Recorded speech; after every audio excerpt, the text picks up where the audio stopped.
विद्यार्थी मित्रांनो नमस्कार. पुन्हा एकदा तुमचं सोपे गणित या युट्यूब चॅनलमध्ये हार्दिक स्वागत आहे. विद्यार्थी मित्रांनो, आपल्या या व्हिडिओच्या सिरीजमध्ये वर्ग समीकरण धडा आपण पाहत आहोत.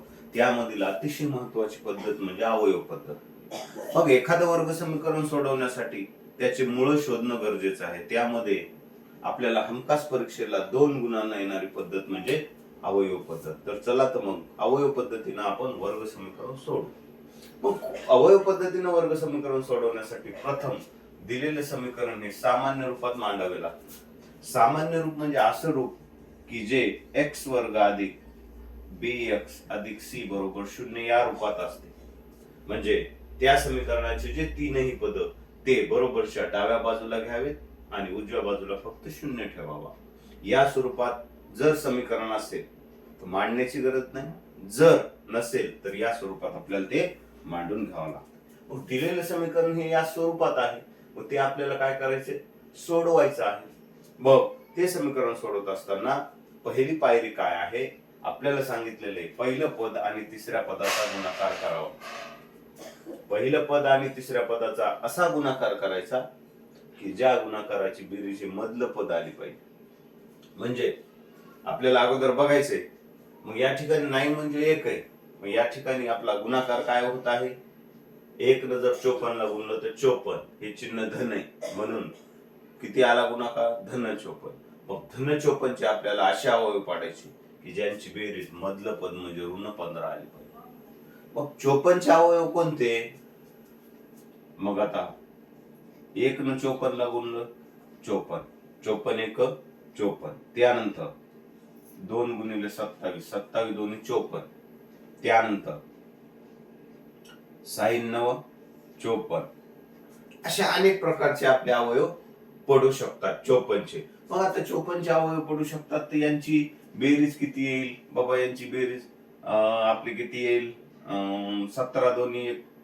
आता बघा बेरीज याची येईल 55, याची बेरीज येऊ शकते 29, याची बेरीज येऊ शकते 15. मग आपल्याला कुठं कुठं असं वाटायला की बाबा यांची जर आपण बेरीज केली तर 15 येऊ शकते, पण गुणाकार काय यायला पाहिजे, धन येणं आवश्यक आहे. बेरीज तर आली पाहिजे, पण त्या गुणाकाराचं जे चिन्ह आहे ते पण आलं पाहिजे. मग या ठिकाणी जर आपण अशी आयडिया केली, ह्याला ऋण चिन्ह दिलं आणि ह्याला ऋण चिन्ह दिलं, आता यांची जर बेरीज केली तर किती येईल, ऋण ऋण धन मोठ्या संख्येत चिन्ह म्हणजे ऋण 15 आणि यांचा गुणाकार ऋण गुणिले ऋण धन. म्हणजे या ठिकाणी हा जो अवयव आहे हा अवयव आपला या ठिकाणी बसू शकतो. म्हणजे या पद्धतीमध्ये एकच आलं पाहिजे आपल्याला, पहिल्या आणि तिसऱ्या पदाचा गुणाकार. पहिल्या आणि तिसऱ्या पदाचा गुणाकार जो येईल त्या गुणाकाराचे असे अवयव पाडायचे की ज्यांची बेरीज मधलं पद आली पाहिजे. ज्या विद्यार्थ्याला हे जमलं त्यासाठी 2 गुण पक्के झाले, कारण अवयव पद्धती 2 गुणासाठी परीक्षेला हमखास असते, त्याच्यामध्ये काही दुमत नाही. मग या ठिकाणी आपण अवयव कोणते घेऊ शकतो, ऋण 6 आणि 9. बरोबर. मग आता समीकरणामध्ये दुसरी स्टेप काय करायची, x वर्ग जशास तसं वजा पहिला अवयव घ्यायचा 6x ऋण आणि ऋण 9x. म्हणजे ह्या ऋण 15x ऐवजी आपण हे 2 अवयव घेतले. ओके, म्हणजे हे घेतले काय आणि हे घेतले काय सारखंच आहे. ऋण 6 घेतले काय आणि ऋण 9 घेतले काय, ऋण 15 आलेच ना, अधिक 54 जशास तसे बरोबर 0. मग या समीकरणाचे असे 2 भाग करायचे, समान 2 भाग. मग त्या भागातून आपल्याला काय करायचे, सामान्य घटक बाजूला काढायचे. म्हणजे इथं x वर्ग आहे म्हणजे x 2 वेळेस गुणाकारात असे x गुणिले x. या ठिकाणी हा x इथं आला म्हणजे शिल्लक काय राहिला x. मग आता या ठिकाणी x आहे म्हणजे हा x इथं आला ना, म्हणजे शिल्लक काय राहिलं 6. ओके, याची फोड लक्षात आली का तुम्हाला. इथं पण तसं, इथं आपण चल काढले, इथं आपण अंक काढू. मग कंसात एक गोष्ट लक्षात घ्यायची की पहिला जो कंस येईल डोळे झाकून तोच कंस लिहायचा, काहीच विचार करायचा नाही, आणि तो येतोच. आणखी सोपं, पहिला जो कंस आला का डोळे झाकून दुसरा तोच लिहायचा, त्याच्यात दुमत नाही, आणि तोच येत असतो बरोबर 0. म्हणजे 9 गुणिले x 9x ऋण गुणिले ऋण धन 9 सक 54 आलं.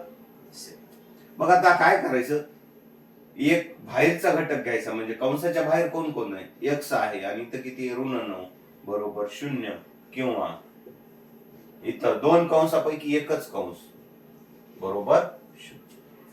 काय अडचण, दोन कंस सेम आहेत त्याच्यापैकी एक घटक घ्यायचा आणि जे कंसाच्या बाहेर घटक आहेत ते एक घ्यायचे, कोणते मागं पुढे घेऊ शकता.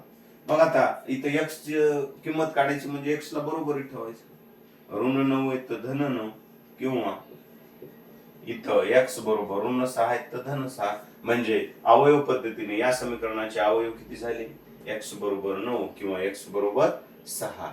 अशा प्रकारे विद्यार्थी मित्रांनो आपण अवयव पद्धतीने एखादं समीकरण सोडून त्याचे अवयव काढू शकतो, म्हणजे उकल काढू शकतो. आलं लक्षात, मग अवयव पद्धत लक्षात ठेवा.